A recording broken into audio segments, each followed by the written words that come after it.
Okay, huyo anasema habari dokta, pole na majukumu, kwani kikawaida kabisa mwanaume anatakiwa kwenda kwa dakika ngapi katika mechi yake? Nikamwambia dakika 15 mpaka 20 zinatosha kabisa. Yeah.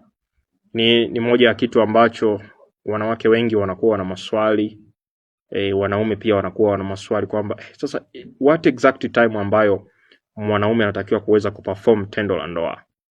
Lakini haya ni moja ya majibu ambayo yanaweza yakamsaidia mwanaume aliyekuwa haelewi na mwanamke aliyekuwa haelewi. Lakini hapa nataka niweze kutoa darasa kidogo. Cha kwanza, kuna shida ya picha za ngono. Picha za ngono zimewaathiri wanawake wengi na wanaume wengi.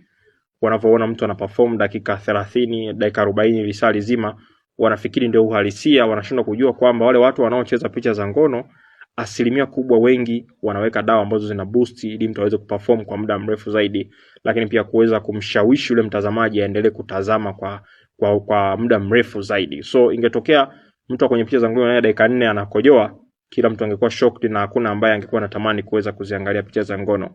Ili uweze kutamani kuendelea kuziangalia picha za ngono, maana yake lazima ziwe ni za muda mrefu.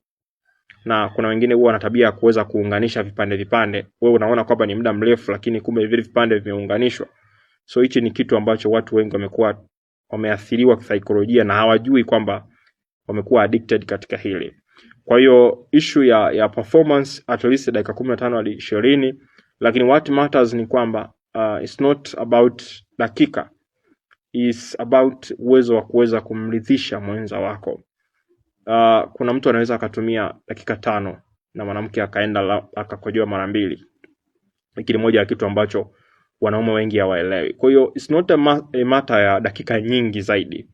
Cha kwanza is a matter ya kumwandaa mwanamke wako kisaikolojia. Muandae kwanza mwanamke psychologically, lakini pia cha pili muandae mke wako kimwili. Ukiweza kumaster kumwandaa mke wako kisaikolojia, ukaweza kumwandaa kimwili, na lastly hakikisha mke wako amefika kwanza kwa njia ya maandalizi.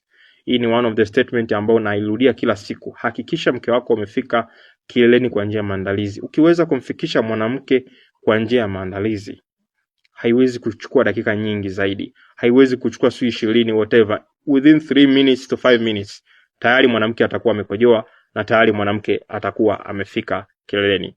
Naitwa Dr. Kuboja, bingwa wa magonjwa ya lishe pamoja na mahusiano.